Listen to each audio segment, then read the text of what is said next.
Voilà, on va reprendre notre cours du lundi avec des hauts et des bas. La semaine dernière, il y avait plus de monde. Aujourd'hui, il y a moins de monde. Il est vrai que quand on lit les journaux, la première page de chaque journal, c'est toujours « Le corona revient, nous sommes rentrés dans la deuxième vague et mettez vos bouées pour ne pas vous noyer ». Et donc, on espère qu'ils ne vont pas bientôt interdire les cours.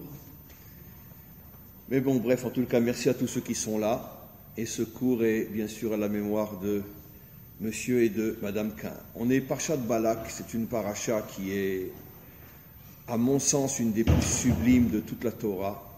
Une paracha dont on pourrait parler pendant plusieurs infinis. Elle contient tellement de choses jusqu'à la délivrance finale, comme l'explique Rashi d'ailleurs, les derniers versets. Bref, on va essayer de prendre une petite étincelle perdue au milieu de milliards et de milliards et de milliards de lumières que contient cette paracha. Et on va d'abord faire un petit détour en rappelant un sujet que j'ai déjà souvent évoqué, quelque chose d'absolument incroyable qu'expliquent nos maîtres et qu'on peut expliquer de différentes manières. Aujourd'hui, je vais l'expliquer d'une manière un petit peu différente que je l'ai fait dans les précédents cours.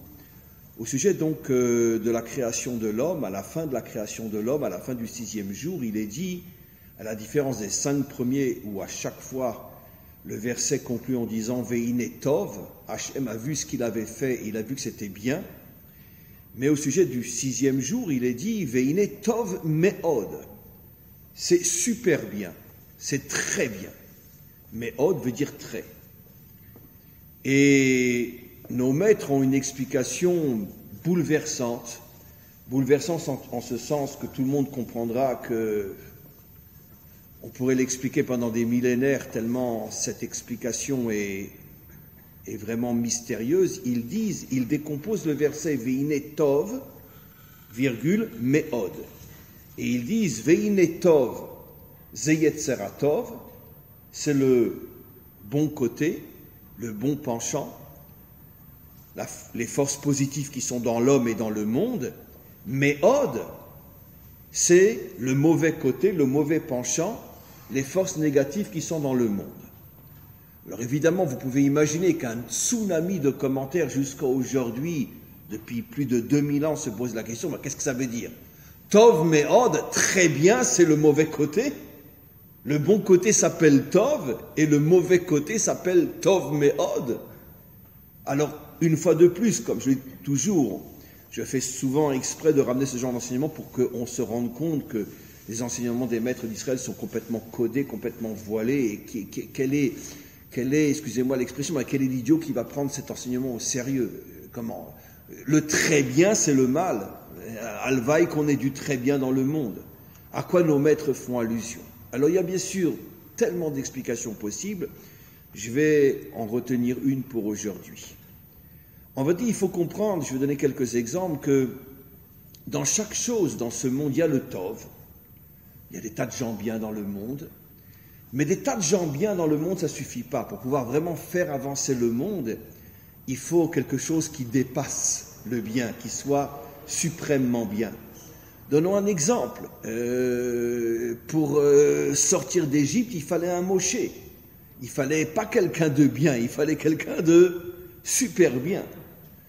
Et pour construire la royauté d'Israël, il fallait David. Il fallait pas seulement quelqu'un qui était un bon roi. Il fallait quelqu'un qui soit suprêmement bien.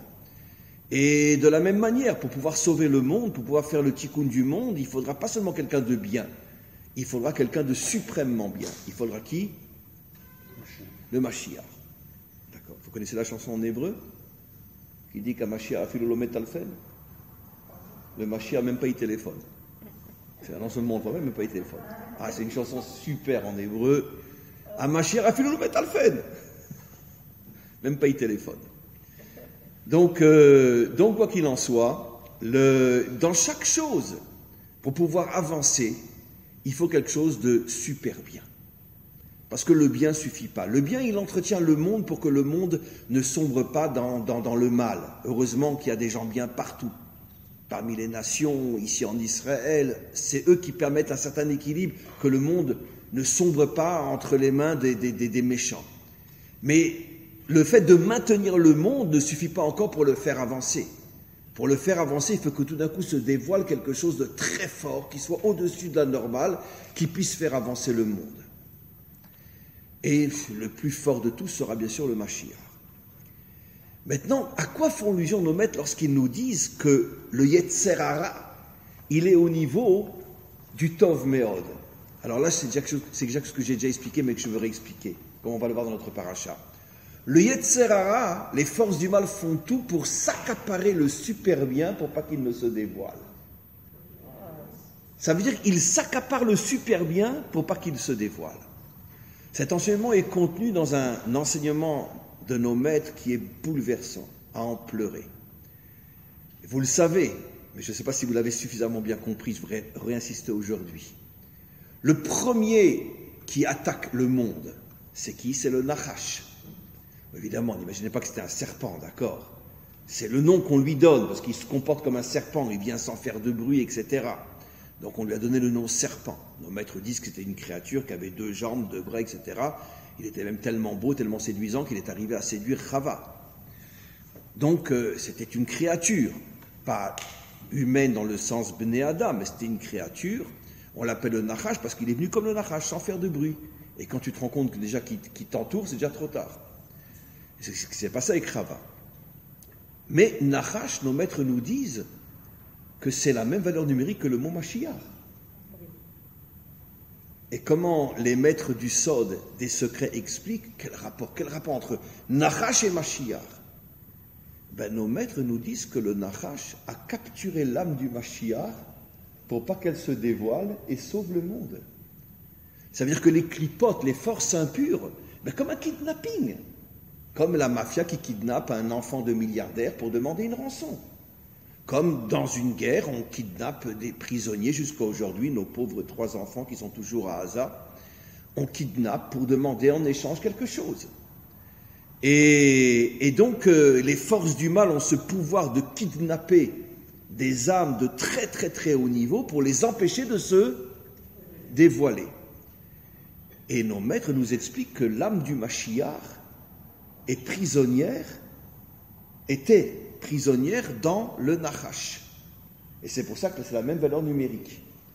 Après, elle a commencé à se libérer, mais d'abord le Nachash a accepté qu'elle sorte de lui, mais elle est sortie dans un personnage pas très extraordinaire qui s'appelait Caïn. L'âme du Mashiach était dans Caïn. Après, dans Caïn, elle est passée chez qui? Chez Esav. Et après, elle est passée chez David. Et après, elle passera chez le Mashiach. Ce qui veut dire que le Mashiach, c'est le tikkun du Nachash. Aussi, une des raisons pour laquelle l'âme du Mashiach était prisonnière à l'intérieur du Nachash, c'est justement parce que comme le Nachash représente la force du mal, pour faire le tikkun, pour annuler le mal, il fallait que l'âme du Mashiach se trouve à l'intérieur du mal pour savoir comment après le réparer. Parce que si le Mashiach n'a aucun lien avec le mal, comment va-t-il savoir comment le réparer? Donc, d'une certaine manière, il se trouvait à l'intérieur du mal pour pouvoir après le réparer. Donc, c'est ça ce qu'expliquent nos maîtres, que le Yetzer Hara se trouve dans le Tov Meod, que le Yetzer Hara fait tout pour capturer les âmes qui sont d'un très très haut niveau, pour les empêcher de descendre dans ce monde et se dévoiler. J'avais déjà donné dans un autre cours un exemple extraordinaire, que qui est celui qui a libéré l'âme de Rabbi Shimon Bar Yochai, qui était capturée elle aussi dans le monde d'en haut, dans les clipotes? C'est Moshe Rabbeinu.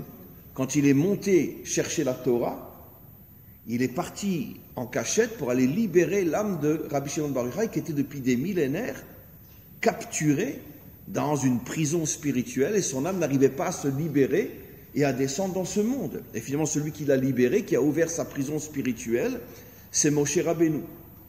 Et donc, c'est le même principe d'une manière générale, et j'ai déjà donné un autre exemple aussi. C'est pour ça que les plus grands constructeurs de notre peuple sont des convertis. Rabbi Akiva, Rabbi Meir et David. Soit des convertis, soit des descendants de convertis. ceux qui ont construit la Torah d'Israël, Rabbi Akiva, Rabbi Meir, ceux qui ont construit la nation d'Israël, David, sont des descendants de convertis. Pourquoi? Parce que c'est quoi la conversion en vérité? C'est une âme d'un très haut niveau qui a été capturée pour pas qu'elle se dévoile dans ce monde. Et lorsque finalement elle arrive à se dévoiler, elle donne naissance à des géants. Rabbi Akiva, Rabbi Meir, le roi David qui passe par route. Et justement, on va en parler.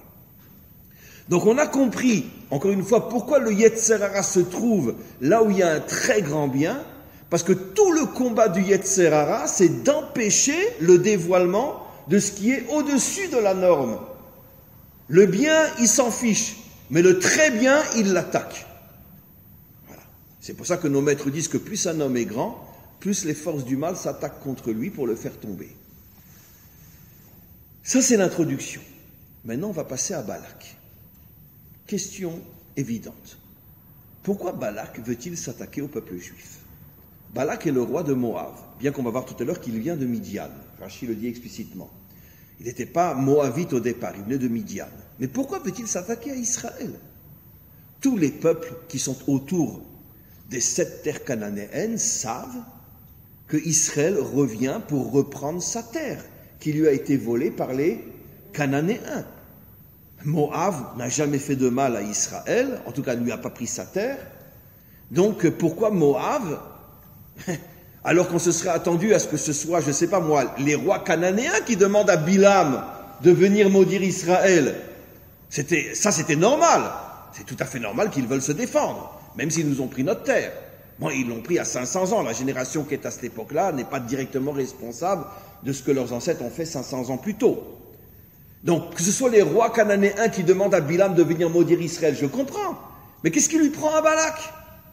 Balak, il vit dans le territoire de Moab. Plus encore, vous verrez que dans notre paracha, à plusieurs reprises, Hachem dit à Moshe, je t'interdis d'avoir la moindre idée de t'attaquer à Moab. Je t'interdis. Indépendamment de ce que Hachem dit à Moshe, que ça sans doute Balak n'a pas entendu, mais Balak sait très bien qu'il n'a rien à craindre. Alors pourquoi? C'est le premier roi qui demande à Bilham de venir maudire Israël. Eh bien dites-moi, qui était prisonnier à l'intérieur de Balak? Quelle âme était prisonnière à l'intérieur de Balak? Ruth, elle descend de qui? Mais Ruth, c'est la fille du roi Églon, roi de Moab. Et Églon est l'arrière-petit-fils de Balak. Ruth, la fondatrice de la royauté d'Israël, vient de Balak. Donc qui d'autre vient de Balak? Le roi David. Qui d'autre vient de Balak? Le Mashiach. Mashiach vient de David, qui vient de Ruth, qui vient de Balak. Ruth vient de Moab. Elle est la descendante directe de Balak. Donc maintenant on comprend pourquoi le roi de Moab s'attaque à Israël. C'est pas du tout un problème de terre.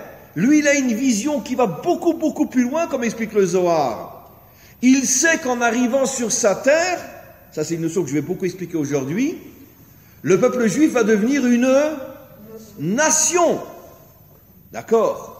S'il devient une nation, c'est-à-dire il devient une malchoute en hébreu. Malchoute, ça veut dire une nation avec un gouvernement, une armée, une économie. Dans le langage hébraïque, thoraïque, c'est une malchoute, comme on le sait.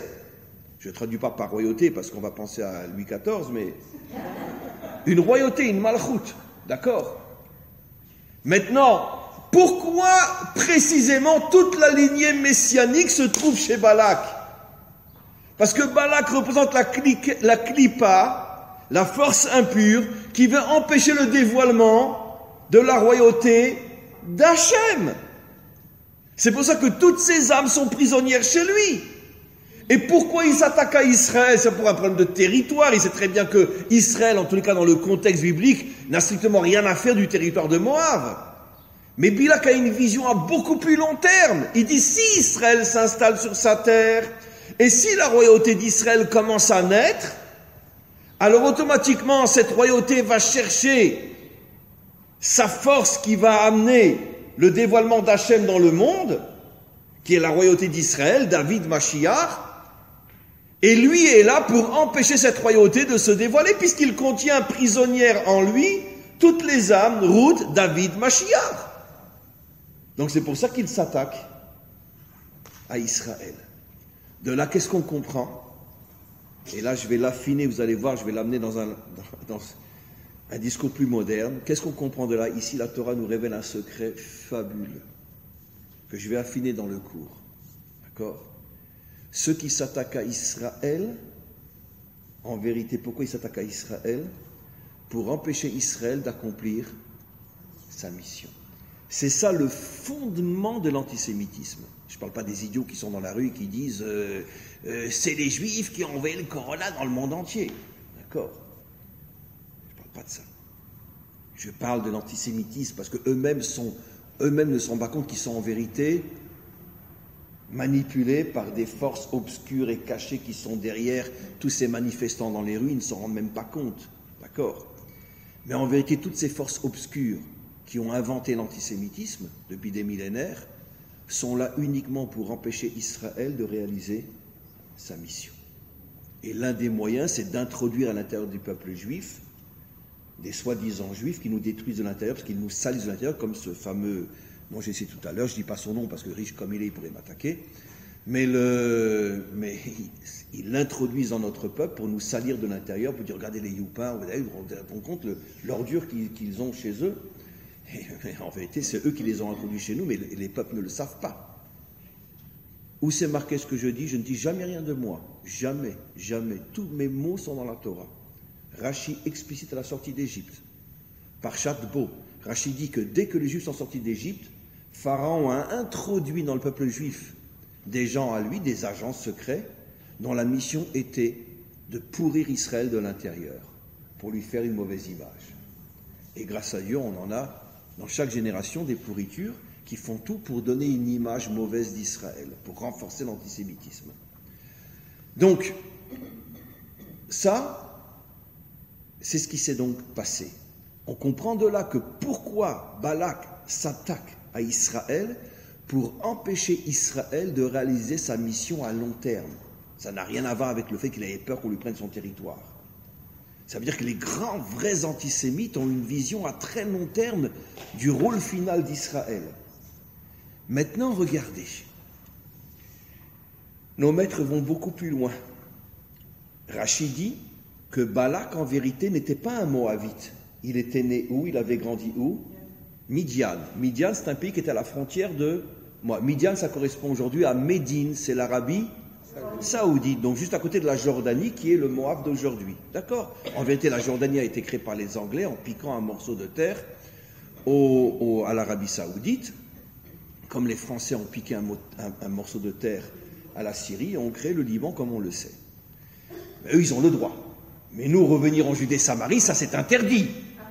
Non, nous, on a piqué la Corse, d'accord? On a piqué la Guadeloupe et la Martinique, on a piqué Tahiti, d'accord? Mais nous, on a le droit, parce que nous, on est français. Mais vous, les Youpins, vous ne retournez pas en Judée-Samarie. Hein. Très bien. Donc, c'est les Français qui ont volé une partie de la Syrie et ont créé le Liban. C'est les Anglais qui ont volé une partie de l'Arabie Saoudite et qui ont créé la Jordanie, comme on le sait, puisque de toute façon, toute la royauté jordanienne, elle vient d'Arabie Saoudite. Ce sont des gens d'Arabie Saoudite, Hussein, etc. Bon, maintenant, mais à l'époque biblique, il y avait effectivement un territoire qui s'appelait Moab, qui correspond aujourd'hui à la Jordanie, et juste à côté, Midian, qui correspond aujourd'hui à une partie de l'Arabie Saoudite. Donc c'était deux terres, l'une à côté de l'autre. Rashi nous dit que que Balak était né en Midian, mais comme c'était un homme d'un charisme absolument inimaginable, et les Moabites avaient été impressionnés par cet homme-là, et l'avaient appelé à régner sur Moab. Ça va un peu plus loin que ça. Il était de quelle famille au départ, nous dit Rashi, Balak? De la famille de Yitro. Oui. C'était un arrière-petit-fils à Yitro. Ce qui veut dire que Yitro lui a donné sa fille à Moshe, donc a construit Moshe. Et Yitro a libéré Israël, puisque, je vous ai expliqué souvent, pendant 80 années, Moshe pourtant en a fait de sacrées bonnes choses, mais jamais Hachem se dévoile à lui. Du jour où il se marie avec Tzipora, le verset qui suit, Hachem se dévoile à Moshe. Pourquoi? Parce que tant qu'un homme n'est pas marié, il n'est pas un homme. Donc Hachem ne s'adresse pas à lui, même si tu fais de bonnes choses. Tu te maries avec Tzipora, le lendemain, Hachem se dévoile à lui. Très bien. Mais il s'est quand même marié avec la fille de Yitro, donc une Midianite. Ce qui veut dire que d'une certaine manière, qui a construit Moshe, qui a construit la délivrance, qui a sauvé le peuple juif? Midian. Mais d'un autre côté, du même Yitro, va sortir le pire ennemi d'Israël, celui qui tient en lui prisonnière, l'âme de Ruth, l'âme de David et l'âme du Mashiach. Du même personnage, de la même famille, du même endroit. C'est incroyable, hein? Bon, ça c'est un cours de Torah. Il était une fois nos ancêtres les Gaulois. Très bien. Ça vous fait penser à quoi ce que je dis? Celui qui trouve va me faire plaisir que du même endroit va sortir un constructeur et un destructeur. Du même endroit. Je parle dans le monde moderne contemporain. On va y arriver à ça. Vous avez 100% raison. Comment? Mais bien sûr. Dites-moi, de l'Autriche est sorti Herzl et est sorti Hitler. Et comme par hasard, qui est sorti le premier, Moshe ou Balak? Moshe est sorti bien avant Balak. Herzl est sorti bien avant Hitler. Comment ça se fait que, normalement, Hitler, il aurait dû sortir d'où? D'Allemagne. Pourquoi il sort d'Autriche? Parce que de l'endroit d'où sort la force qui va construire, sort la force qui va essayer de détruire. Et tiens, c'est marrant, l'Autriche est à la frontière de l'Allemagne. Tiens, Midian est à la frontière de Moab. Dites-moi, Hitler, il a régné en Autriche ou il a régné en Allemagne? En Allemagne. Dites-moi, Balak, il a régné en Midian ou il a régné en Moab? Moi. Sortez vos mouchoirs et pleurez, mais applaudissez un cours pareil, mais vous entendez des choses pareilles. Non, mais applaudissez. Très bien. Vous voyez comment quand nos maîtres nous disent que toute l'histoire du monde est écrite dans la Torah, avec une précision à faire honte à la science. Deux pays l'un à côté de l'autre. Balak naît en Midian, va régner à Moab. Hitler naît en Autriche, va régner au pays qui est à la frontière, en Allemagne. Et comme par hasard, Hitler naît en Autriche, parce que qui est né avant lui en Autriche? Herzl. Qui est né avant Balak? Moshe. Dans le même pays, il est né en ce sens qu'il a épousé une Midianite. Et là, il est vraiment devenu un homme, il est né. Dans le sens, il est devenu un homme. Puisque nos maîtres disent, tant qu'un homme n'est pas marié, ce n'est pas un homme. Adam she'eno isha eno Adam. Donc, qui a fait de lui un homme? Tzipora, la Midianite. Et du même pays, du même endroit, sortent deux antithèses. Pourquoi Hitler s'est attaqué à Israël? Parce qu'il était antisémite. Arrêtez de croire des bêtises pareilles. Il était antisioniste. Hitler a voulu détruire Israël parce qu'il a compris que Israël est en train de revenir sur sa terre. C'est le même projet que Balak. Balak est la préfiguration de Hitler. Même dans les moindres détails. Il naît dans un endroit, il va régner dans un autre. Il naît dans le même endroit où est sorti quelqu'un qui lui veut construire. Hitler, l'Autrichien, s'attaque à Israël qui revient sur sa terre grâce à un autre Autrichien, Herzl. Mais c'est pas fabuleux, c'est pas merveilleux de voir comment l'histoire dans les moindres détails correspond aux moindres détails de ce que nous explique la Torah.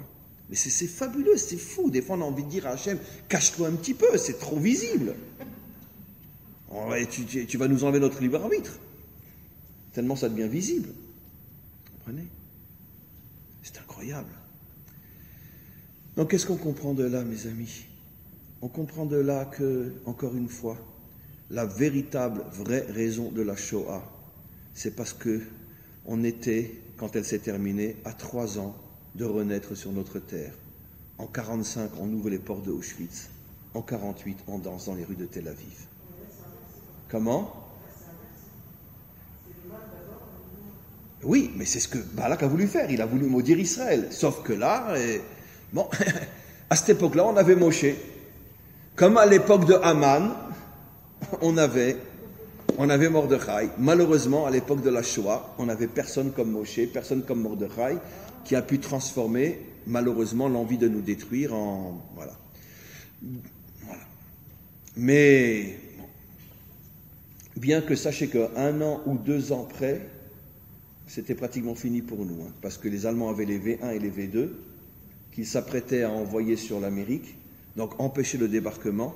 S'il n'y avait pas eu le débarquement, il n'y avait plus un seul juif en Europe. Bon, il y en avait un petit peu en Amérique, mais grâce à Dieu, je veux dire, le débarquement s'est fait avant que les V1 et les V2 aient pu fonctionner. Voilà. Maintenant, ça, on n'a pas le droit d'enregistrer ça, mais vous savez que qui c'est qui a fait les V1 et les V2? Ben, c'est des savants juifs, dont on a massacré toute la famille, et à chaque fois qu'ils refusaient, on tuait un enfant de plus. Bien sûr, bien sûr. Il n'y avait pas que des savants juifs, mais parmi les constructeurs des V1 et des V2, c'était des savants juifs.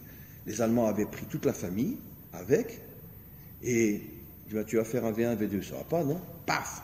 Un coup de pistolet dans l'enfant. Et puis, ils ont pratiquement décimé toutes les familles, parce qu'à chaque fois que le projet approchait, ils n'avaient pas le courage de le faire. Ils savaient très bien qu'en faisant les V1, les V2, ça allait être la fin du peuple juif, en tout cas en Europe. Et pratiquement comme ça, ils ont démoli toute leur famille. C'est des savants qui avaient 4, 5, 6 enfants, etc. Et donc, ça c'est quelque chose que très peu de gens savent, mais c'est l'histoire authentique. Donc on continue maintenant. Ça c'est l'histoire de Balak. Maintenant, Bilam, lui. Bilam. Il va chercher Bilam. Alors là aussi, il y a quelque chose d'absolument incroyable. Absolument incroyable. On a vu que Balak, lui, il contient toutes les âmes de la délivrance. En plus, il est de la famille de Yitro, qui va construire Moshe. Donc c'est cette antithèse absolument incroyable, comme on voit ce que disent nos maîtres.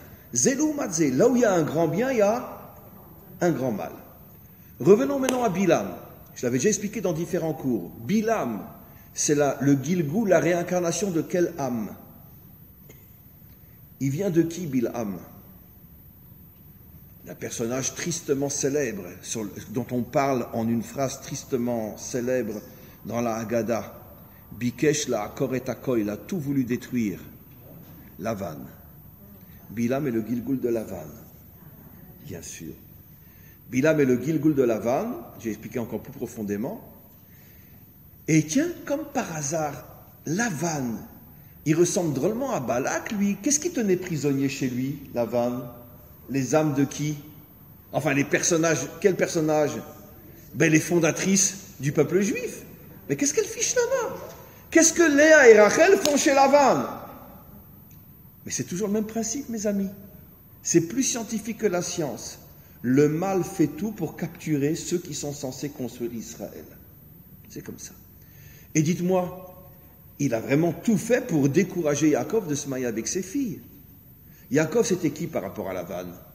C'était son neveu. Son neveu. Tu vois ton neveu arriver chez toi, d'accord? Il te demande de se marier avec ta fille, d'accord? Tu lui dis, tu vas travailler pendant 7 ans. Un oncle fait ça. Tu vas travailler pendant 7 ans. Qu'est-ce qu'il espérait, Lavan, quand il lui a dit, tu vas travailler pendant 7 ans? Il espérait que l'autre se décourage et il renonce. Attends, je vais travailler pendant 7 ans pour l'avoir. Surtout qu'ils étaient fous amoureux l'un de l'autre. Parce que Yaakov, il n'était pas Haridi, Yaakov. Hein? Non. Il n'était pas Haridi, Yaakov. Dès qu'il a vu Rachel, qu'est-ce qu'il a fait? Il l'a embrassé. Et pas sur le nez, sur la bouche. Il n'était pas de Bnei Brak, lui. Non. Non. Pas du tout. Et il ne la connaît pas, machin, tout de suite, paf, mou. Très bien. Donc, il était fou amoureux de Rachel. Et après, l'autre, il lui dit, non, c'est marqué, c'est pas de moi, hein. C'est marqué explicitement, hein. D'accord. Chazal disent qu'il l'a embrassé sur la bouche. C'est un midrash. C'est pas de moi. Donc, c'est un petit peu culotté quand même. Comment?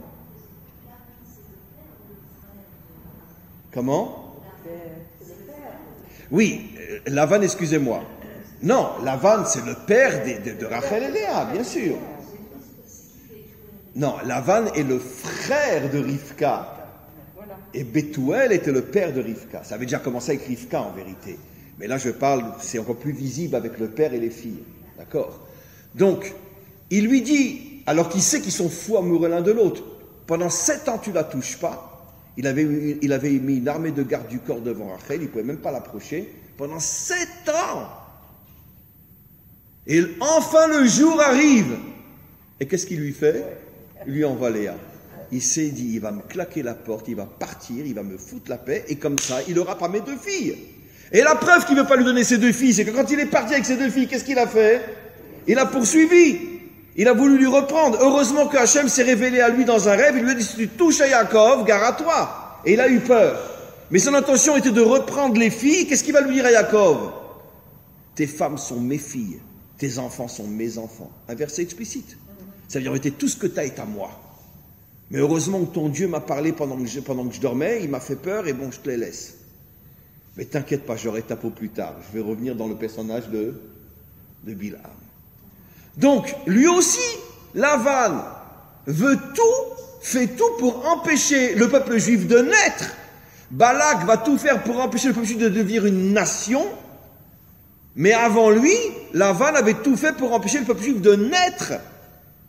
Et comme ça n'a pas marché, il revient sous le personnage de Bilham, qui va s'attaquer à Moshe. Je vais aller un peu plus loin que ça. Vous aimez la Kabbalah comme ça un petit peu? Ah, super. Alors, le Hari HaKadosh explique quelque chose d'extraordinaire. Caïn et Avel. Dans chaque personnage, il y a du bien et du pas bien, comme on le sait. Ça n'existe pas tout noir, tout blanc. Tout méchant, tout pas. Même Hitler, il était très gentil. Avec qui? Avec sa chienne. Avec sa chienne, uniquement avec sa chienne. Il avait une chienne, il l'adorait. Très bien. Donc, avec sa chienne, il était très gentil. Très bien. Et bon, je plaisante, là, c'est des blagues à dessous, mais c'est... Bon, je veux dire, il valait mieux être une chienne qu'un juif à cette époque-là. Mais quoi qu'il en soit, on va dire 80% de l'humanité, 99% de l'humanité, à part des personnages comme Hitler ou d'autres où c'est que du mal, mais c'est sûr que l'humanité tout entière, ça n'existe pas un homme qui est que bon ou que mauvais. Chacun a du bon, plus, moins, du mal, plus, moins, mais il y a toujours au moins une étincelle de bien, même si c'est 99% de mal. Et dans Caïn et Avel, il y avait du bien, il y avait du mal. Et le Hari HaKadosh explique que le bon côté de Caïn, il est parti chez. Le mauvais côté de Caïn est parti chez. Le bon côté de Avel est parti chez. Et le mauvais côté de Avel est parti chez. J'explique. Pas tout, mais l'essentiel. Le bon côté de Caïn, le premier grand Gilgoul de Caïn, était Yitro. Yitro était une réincarnation du bon côté de l'âme de Caïn. C'est pour ça qu'après il a fait Teshuvah et il s'est converti. Et il a donné sa fille à Moshe. Après Caïn, l'âme de Caïn qui était dans Yitro, elle est passée chez qui? Chez Esav. Qui, bon, n'était pas super, mais quand même le fils de Yitzhak et de Rivka. Donc il y a un certain progrès. Et après l'âme de Esav, elle est passée chez qui? Chez David. Et après l'âme de David, elle passe chez qui? Chez Mashiach. Donc qui va sauver le monde? Caïn. Eh oui, c'est Caïn qui va sauver le monde. C'est fort, hein? Ben, c'est le principe de l'obscurité qui se transforme en lumière. C'est le grand principe de la Torah d'Israël. Chez nous, il n'y a pas un combat entre le mal et le bien. Il y a le mal qui capture le bien et finalement le bien qui arrive à transformer le mal en bien. Ce qu'on appelle la Teshuvah. Donc le Mashiach, c'est le Gilgoul, le dernier Gilgoul de Caïn. Donc Caïn, c'est Yitro. Caïn, d'abord c'est Esav, qui est déjà un progrès par rapport à Caïn, parce qu'il a au moins un père et une mère extraordinaires, et un frère extraordinaire. Après c'est David, après c'est Mashiach. Voilà. Esav, Yitro, David, Mashiach. C'est extraordinaire que Yitro est dans la lignée du Mashiach, d'après ce qu'on explique. C'est pour ça que la paracha du don de la Torah, quel nom elle porte? Yitro. Et tous les maîtres se posent la question, attends, je ne comprends pas, qui c'est qui nous a donné la Torah? C'est Moshe ou Yitro? Alors pourquoi on n'appelle pas cette parasha Moshe pour on l'appelle Yitro? L'une des réponses c'est parce que Yitro fait partie du tikkun final du monde. Le Mashiach. Caïn, Esav, Yitro, David, Mashiach. Donc Yitro fait partie de la lignée du Mashiach. Et comme la Torah elle a été donnée pour faire le tikkun final du monde, c'est pour ça que la paracha porte le nom de Yitro, plus encore de Moshe. C'est assez incroyable. Avel, bon côté, mauvais côté. Nos maîtres nous disent, là je vais citer que 2 cas, le mauvais côté de Avel est passé dans Bilam, et le bon côté de Avel est passé dans Moshe, Ari Akadosh. Moshe a récupéré le bon côté de Bilam et le bon côté de Avel, et Bilam a récupéré, je vais expliquer, le mauvais côté de Avel. C'est pour ça que Bilam et Moshe sont de grands ennemis. C'est pour ça que le dernier verset de la Torah, l'un des derniers versets de la Torah nous dit « Il ne se lèvera plus jamais en Israël un homme aussi grand que Moshe ». Mais nos maîtres disent « En Israël, mais chez les nations, oui. » Et qui ça sera? Bilham. Bilham était aussi grand que Moshe, disent nos maîtres, dans ses capacités spirituelles, etc. Malheureusement, il a utilisé son potentiel du mauvais côté. Mais au départ, il avait le même potentiel que Moshe. Au point que Rachid dit dans notre paracha que s'il avait surmonté son mauvais penchant, il serait devenu l'équivalent de Moshe par rapport aux nations, il serait devenu le prophète des nations. C'est pour ça qu'Hachem l'avait créé au départ, pour donner aux nations un homme aussi grand que Moshe. Malheureusement, sa jalousie, son ego, etc., fait qu'il s'est plus concentré à vouloir détruire Israël que à sauver le monde. Mais il aurait pu sauver le monde, Bilham. Alors maintenant, on revient à ce qu'on explique. Bilham est à la fois la réincarnation de Lavan, il porte en lui une étincelle de l'âme de Avel, et il va s'attaquer au peuple juif au moment où le peuple juif va rentrer en Israël. Mais dites-moi, il ne s'était pas attaqué à Israël déjà bien avant ça? D'après notre tradition, Bilham, c'était qui aussi? C'était le conseiller principal de Pharaon, qui a été le premier à voir que l'âme de Moshe allait naître et libérer Israël, et c'est lui qui a conseillé Pharaon de commencer à noyer les enfants juifs pour noyer l'âme du libérateur. Ça veut dire que depuis le départ, quel est le rôle de Bilham? Tout faire pour empêcher Israël de naître, et une fois qu'il est né, pour empêcher de revenir sur sa terre. Tiens, ça ressemble beaucoup à Balak. Vous comprenez pourquoi Balak et Bilham vont s'associer? Eh bien évidemment, mais c'est encore plus profond que ça. Qu'est-ce qu'expliquent nos maîtres sur le mot Bilham? J'ai déjà expliqué. Bilham, c'est la contraction de 2 mots qui veut dire Bli'am, pas de nation, pas de peuple. C'est quoi pas de nation, pas de peuple? Je vous ai déjà expliqué quelque chose d'assez incroyable. Et j'en parle souvent ces derniers temps. Je demande de le comprendre avec des nuances, et parce que ce que je vais dire n'est pas facile, et je demande à ce qu'on le comprenne bien. Bli'am. Finalement, le peuple juif est la seule spiritualité au monde qui s'associe à une nation qui interdit le prosélytisme et qui refuse que sa spiritualité soit propagée dans le monde entier chez d'autres nations qui ne sont pas Israël. Alors que dans toutes les autres religions, vous avez plusieurs millions de bouddhistes sur Terre, dans tous les pays. Vous avez plusieurs millions, voire milliards de chrétiens ou de musulmans sur Terre. Ce qui veut dire que toutes les religions, depuis la naissance de la religion, ne se sont jamais confinées, c'est le cas de le dire, à l'intérieur d'une nation. La Torah est la seule spiritualité qui ne concerne qu'une seule nation. C'est bien ou c'est pas bien? Alors on va l'expliquer. On va voir 2 aspects. Bilham est le modèle thoraïque qui est le symbole de ce qu'on appelle la religion. La religion. Bilham incarne la religion. Ça veut dire que la religion n'a rien à voir avec la nationalité. Ça veut dire, dit dans un langage moderne, la séparation entre l'Église et l'État. Dans un langage un peu moins moderne, la séparation entre l'âme et le corps. Dit dans un langage très triste, la mort. Pourquoi la mort? C'est quoi la mort? La séparation entre l'âme et le corps. Ça veut dire que la religion est la spiritualité de la mort, puisqu'elle dissocie la nation de la foi.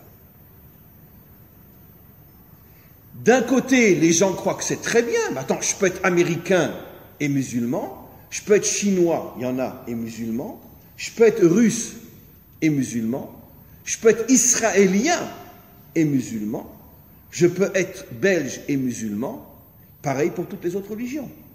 Donc au contraire, je m'étends dans le monde entier. Mais ce dont tu ne te rends pas compte, c'est que si tu prends un Américain musulman et tu prends un Russe musulman, même s'ils ont la même croyance, ils n'ont pas la même nation. Donc au niveau des corps, ils sont différents, au niveau de l'âme, ils sont pareils. Ce qui veut dire que quoi? Qu'il y a une dissociation entre la dimension spirituelle et la dimension nationale. C'est pour ça que tu pourras très bien avoir une guerre où 2 chrétiens s'assassinent ou 2 musulmans s'assassinent. Ça a été le cas pendant la guerre de 14-18 chez les Juifs. Ben oui, parce que les Juifs allemands étaient enrôlés dans l'armée allemande, parce qu'en 1914, les Allemands adoraient les Juifs. Ben oui, c'est incroyable, ils les adoraient. On a des photos de soldats allemands qui rentrent dans un shtetl, dans un ghetto en Ukraine ou je ne sais où, d'accord? Et on voit ces photos, ils prennent des enfants juifs dans les bras et ils leur donnent à manger. En 20 ans seulement, tout change. Incroyable. Ça aussi, il y a des explications fabuleuses, mais ce n'est pas le cours. Mais ces photos, moi, je les ai vues. Vous pouvez les chercher. Où on voit des soldats allemands rentrer du côté est de l'Europe et à sourire aux femmes juives et à prendre leurs enfants et leur donner à manger, etc. Ça veut dire que c'est un soldat de 18 ans, 20 ans après, il sera officier des têtes de mort. C'est incroyable. Mais c'est comme ça. Ça vous étonne? Ça vous étonne? Mais le roi Cyrus, le premier roi de Perse, n'a-t-il pas été le plus grand ami des Juifs? Le roi Assuérus, même pas 50 ans après, n'a pas été le premier qui a voulu exterminer le peuple juif? Dites-moi, le Shah n'était pas le plus grand ami des Juifs? La seule nation qui aujourd'hui dit ouvertement à l'ONU, et on la laisse et on la respecte, dire qu'elle veut détruire Israël, n'est-elle pas l'Iran? Vous voyez, il y a un paradoxe, hein, c'est tout juste ceux qui nous aiment le plus qui finissent par... Et c'est marqué dans la Torah. Qui était la nation qui aimait le plus les Juifs? L'Égypte, parce que Yosef a sauvé l'Égypte. Quelle est la première nation qui a voulu détruire Israël? L'Égypte. Il s'est levé un nouveau roi qui ne connaissait pas Yosef. Quelle est la prochaine nation qui va essayer d'exterminer tous les Juifs? Mais les États-Unis, bien évidemment. Pourquoi? Parce que heureux comme un Juif à Miami. Et donc, comme heureux un Juif à Miami, va se répéter ce qui se répète depuis des millénaires. Là où tu es le mieux au monde, c'est là que va naître ton pire ennemi. Pourquoi? Mais c'est un principe fondamental dans toute la Torah et dans toute l'histoire du peuple juif. Et pourquoi? Pourquoi? Mais parce que... je vais dire quelque chose de très, très, très, très grave. Mais les Juifs s'assimilaient tellement en Europe dans les années 30 que si Hitler n'était pas venu, il n'y aurait plus de Juifs sur Terre. On n'aurait pas eu besoin d'Auschwitz. C'est terrible ce que je dis. Hein. Oh là là là là là là là. Mais malheureusement, c'est malheureusement vrai. Parce que plus taré qu'un Juif, il n'y a pas. Si tu lui fiches la paix, il s'assimile complètement. Donc il faut de temps en temps un antisémite pour nous ramener sur notre terre. Parce que tu mets un Juif à Los Angeles, il n'y a plus de problème. Ah oui. Combien il y a de mariages mixtes en Amérique aujourd'hui? Ça a dépassé les 80%. 80% de mariages mixtes aux États-Unis. Oui, 80%. Absolument. 80%. Là, évidemment, heureux comme un Juif à Los Angeles. Et attends, pourquoi tu veux qu'il se marie qu'une Juive? Aucune raison. Il veut s'assimiler, complètement. Donc, heureusement que va renaître un nouvel Hitler en Amérique, comme ça, le peu de juifs qui restent vont se retrouver en Israël. Heureusement. Vive les antisémites, comme je dis toujours. C'est eux qui nous ont sauvés pendant toute l'histoire. C'est tristement, horriblement vrai. Mais c'est tristement et horriblement vrai. Sans eux, ça fait longtemps qu'il n'y aurait plus de peuple juif sur terre. Comme je dis toujours, si les antisémites étaient vraiment des antisémites, ils nous fichent la paix pendant 200 ans, et après, le premier qui trouve un juif, il a gagné. Il n'y en aura plus. C'est sûr et certain. Donc, on revient maintenant en arrière. Donc, qu'est-ce que j'étais en train de dire? Que la guerre 14-18, les Allemands s'enrôlent les Juifs s'enrôlent dans l'armée allemande. Et d'ailleurs, récemment, juste avant le Corona, j'ai fait un séminaire à Lille. Et vous savez que dans la région de Lille, c'est là qu'il y a eu les plus grandes batailles pendant la guerre 14-18. Et ceux chez qui j'étais, pour le séminaire, m'ont fait visiter, mon épouse et moi, un cimetière allemand, puisque des milliers d'Allemands sont tombés autour de Lille, etc. Un truc de folie. Vous voyez un cimetière allemand avec des milliers de tombes, et au milieu, des croix, vous avez des tas de Magen David. Hein, on l'a vu. Des tas de Magen David, des centaines de Magen David en plein milieu des croix. Alors j'ai posé la question, mais normalement ils auraient dû faire un espace particulier pour les croix et pour les Magen David. Généralement c'est ce qu'on fait. Et il m'a répondu, parce que à cette époque-là, les Juifs et les Allemands s'aimaient tellement, d'accord, que les familles des soldats juifs morts au combat à côté des soldats allemands, eux-mêmes, leurs familles m'ont demandé à ce que le Magen David soit à côté de la croix, comme pour dire on était des frères. 20 ans avant la Shoah. C'est incroyable. Hein? Et nous, je les ai vus de mes propres yeux. C'est de la folie. Si un jour vous allez dans la région, vous verrez, c'est incroyable, incroyable. Alors maintenant, qu'est-ce que faisaient les Juifs qui étaient les Juifs français qui avaient en face d'eux des Juifs allemands? Vous savez ce qu'ils faisaient? Parce qu'ils essayaient de ne pas se tirer dessus. Alors qu'est-ce qu'ils faisaient? Bon, ils se sont tirés dessus, mais ils essayaient d'éviter. Il y en a un qui disait Shema, et l'autre il disait Israël, Hachem, Elokeinu. Non, mais c'est une histoire vraie, c'est authentique. C'est rapporté même dans l'histoire de l'époque. Ils essayaient de se repérer pour ne pas se tirer dessus. Bon, c'était dangereux, parce que s'ils se faisaient après choper par un Allemand ou un Français, ils pouvaient se faire exécuter. Mais quand ils voyaient qu'ils pouvaient, bon, il y a beaucoup de Juifs allemands qui ont tué des Juifs français et vice-versa, puisqu'il y avait des Juifs des deux côtés. Mais tout ça pour dire qu'en vérité, pourquoi j'ai rapporté cet exemple? Pour dire d'abord que c'est vrai chez nous, mais à plus raison chez les autres. C'est-à-dire que si tu n'es pas de la même nationalité, mais si tu es de la même religion, ça ne va pas t'empêcher de te massacrer. Ça veut dire qu'en vérité, c'est pour ça que la Torah dit qu'il faut que la spiritualité aille de pair avec la nation, de la même manière que l'âme est dans le corps. Il ne peut pas y avoir une âme en dehors d'un corps. Donc si ce n'est pas la même nationalité, ce n'est pas le même corps.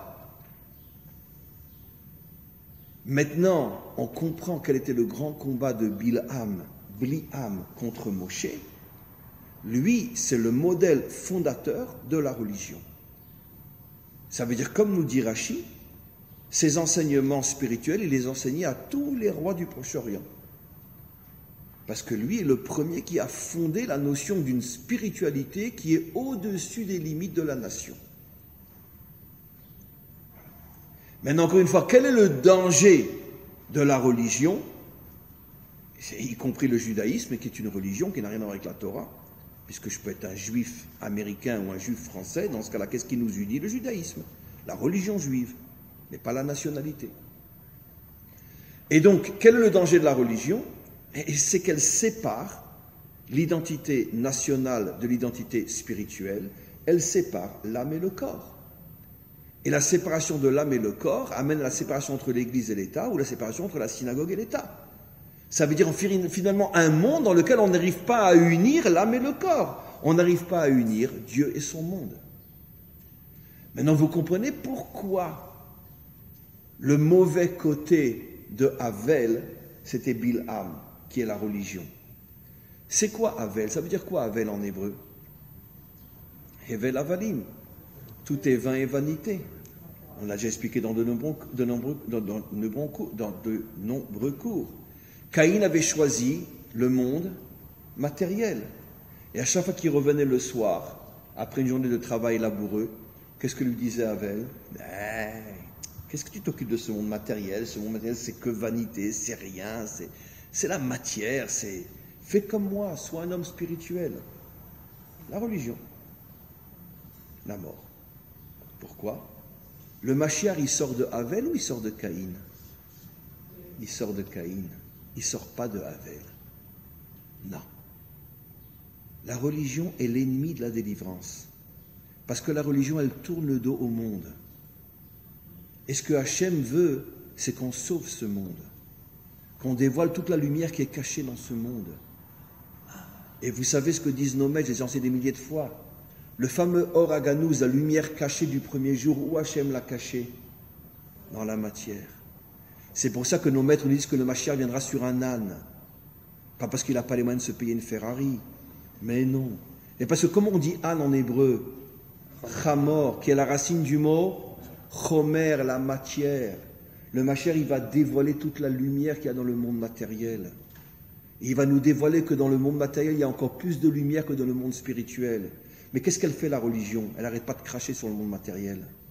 C'est le monde de la faute, c'est le monde des tentations, c'est le monde du fric, c'est le monde de ci. Et donc, qu'est-ce que fait un homme religieux? Il se détourne du monde matériel. Et donc, comme ça rend service à qui?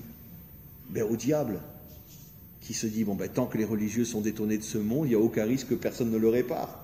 Et donc, il reste entre mes mains. Voilà. Qui a inventé la religion? Le diable. Évidemment. Bien sûr, c'est le diable. Et ça, un jour, vous le verrez que j'avais raison. Voilà. Ce que j'appelle la religion, c'est encore une fois une spiritualité qui est détournée de ce monde.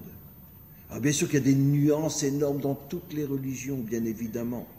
J'ai parlé que de l'idéologie créatrice, fondatrice au niveau de Bilham, bien évidemment. Et après, au niveau des peuples, au niveau de toutes les religions, évidemment qu'il y a chez les chrétiens, chez les musulmans, et même chez les bouddhistes, des gens qui sont complètement impliqués dans ce monde. Mais ça, c'est au niveau individuel. Mais au niveau du concept idéologique, la religion t'éloigne de ce monde. Après, c'est une question de choix de chacun. S'il a vraiment une compréhension profonde de ce que veut Hachem, alors il sait qu'on lui ment et il change sa manière de comprendre les choses. Il y en a des millions dans le monde comme ça, dans toutes les religions. Mais au niveau idéologique, au départ, la religion, c'est l'absolu contraire de la Torah. La Torah est là pour faire entrer l'âme dans le corps, et la religion est là pour faire sortir l'âme du corps. Voilà. Y compris le judaïsme. Pourquoi? Parce que si un juif aujourd'hui vit à Paris, ou vit à New York, ou vit là où il vit, ça veut dire que c'est un religieux, mais ce n'est pas un juif, dans le sens thoraïque du terme. C'est un religieux. Ça n'a rien à voir avec le judaïsme authentique. Rien à voir. Mais c'est moi qui le dis, c'est pas grave, c'est moi qui vais me faire incendier, c'est pas vous. Et donc, on continue. Donc, il faut faire son aliyah. Il nous reste 5 minutes. Nos maîtres, maintenant, je termine, 5 minutes, nous expliquent quelque chose d'extraordinaire. On a compris qui est Balak, Bilam, ils se ressemblent énormément. Sauf que Balak, c'est plus le combat contre la royauté, et Bilam, c'est plus, en vérité, l'apparition de la religion. Mais en vérité, ça va de pair. Quand je l'ai expliqué que ça va de pair, Datan ve'aviram, la religion et le pouvoir.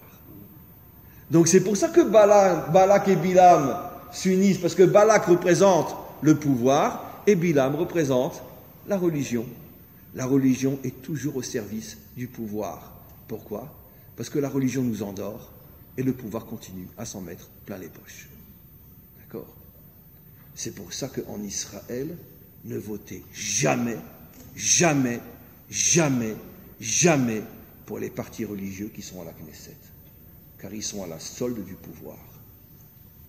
D'accord? Je n'ai rien dit. On continue. Maintenant, nos maîtres vont nous révéler, il reste 5 minutes, quelque chose d'absolument fou. Si tu prends le mot Bilham et Balak, tu mélanges les lettres, tu obtiens Amalek. Oh là là, Amalek. Donc Amalek, c'est qui? C'est l'union entre le clergé et la noblesse. entre les partis religieux et les partis laïcs, comme chez nous, ici. C'est ça, Amalek. Pourquoi? Comment nos maîtres ont le courage de nous révéler une chose pareille? Tu prends Bilam, tu prends Balak, tu les mets ensemble, tu trouves Amalek. C'est-à-dire, c'est quoi l'idéologie d'Amalek? C'est propager la religion afin que le pouvoir reste fort, arrive à soumettre les peuples et que personne ne se révolte. C'est ce qui s'est passé à l'époque de l'alliance entre le clergé et la noblesse. C'est ce qui se passe dans le monde moderne d'une manière beaucoup plus distillée, beaucoup plus raffinée. Mais ça reste comme ça jusqu'à aujourd'hui. Sauf que les choses sont beaucoup plus cachées aujourd'hui, mais cette union entre la religion, c'est pour ça que dans le monde laïque n'a jamais voulu se séparer de la religion. Jamais. Parce que le monde laïque, c'est-à-dire le pouvoir laïque, sait qu'il a besoin de la religion pour continuer à endormir les peuples et nous transformer en moutons. Puisque la religion nous endort. Le Messie viendra, il arrangera tout. Voilà. Et jusqu'à ce que le Messie vienne, on dort tous. Et comme ça, personne ne se révolte, personne ne fait rien. Et comme ça, le monde reste entre les mains du pouvoir. Et des méchants qui tiennent le pouvoir. C'est comme ça que ça fonctionne. Malheureusement, dans toutes les religions, sans exception, y compris dans la nôtre. Je parle dans l'aspect religieux de notre Torah, bien sûr. La Torah n'a rien à voir avec la religion, et malheureusement, après 2000 ans d'exil, la religion a pris le dessus sur la Torah, même dans notre peuple aujourd'hui aussi. Donc attendez, le Mashiach va venir, priez, vous inquiétez pas, Dieu va nous sauver, tout va s'arranger. Be'ezrat Hashem. Be'ezrat Hashem. Donc, ça c'est Amalek. Maintenant, je termine juste sur un point extraordinaire, mais je n'ai pas fini. Amalek, mais il reste encore 3 lettres. Parce que quand tu mélanges toutes les lettres Bilam et Balak, tu obtiens Amalek, mais tu obtiens aussi Babel. Babel. Parce qu'il reste 2 bêtes et un lamed. Babel, ça vous fait penser à quelle tour? La tour de Babel. Qui a été le premier dictateur sur terre qui a voulu justement détruire toutes les nationalités et créer une seule idéologie qui va uniformiser le monde, ce qu'on appelle aujourd'hui, en hébreu, le Seder Olami Achadash, comment on dit en français, le nouvel ordre mondial. Mais c'est ça la tour de Babel, Nimrod. Et qui était le seul qui s'est battu contre Nimrod? Abraham. Et maintenant, mes amis, on termine sur la cerise, sur le gâteau. C'est quoi l'origine de l'antisémitisme? Le premier, c'était Nimrod contre Abraham. Parce que Nimrod sait que tant qu'il y aura un Abraham sur terre, il ne pourra pas arriver à dominer le monde entier. Parce que le seul qui s'est battu contre Nimrod, c'était Abraham. Le seul qui a dit non, pas d'uniformité dans ce monde. Nous, ce qu'on veut, c'est l'unité. Quelle est la différence entre l'uniformité et l'unité? L'uniformité, c'est qu'on est tous les mêmes. L'unité, c'est qu'on est tous différents, mais on se respecte et on s'aime. Maintenant, vous comprenez pourquoi le peuple juif, accusé de tous les pires saletés de l'histoire humaine, est en vérité le plus amoureux de toute l'humanité. Parce que c'est quoi l'interdiction du prosélytisme? C'est le respect de chaque peuple comme il est. Je ne tiens pas à ce que tu deviens juif. Tu es aussi bien que moi, même si tu n'es pas juif. Pourquoi tu veux devenir juif? Si malgré tout tu ne m'écoutes pas et que tu le deviens, ça veut dire que tu étais une âme juive perdue. Donc c'est ça que tu reviens. Mais si tu es un vrai non-juif, mais je n'ai pas besoin que tu sois juif. Tu es aussi bien que moi tout en étant non-juif. Je ne suis pas mieux que toi. Pourquoi tu veux adhérer à ma foi? Il y a un seul Dieu, mais il y a 71 facettes. Les fameux 70 peuples, plus Israël. Il y a 71 facettes. Je ne parle pas de l'idolâtrie, bien évidemment. Mais qu'est-ce que va faire le Mashiach?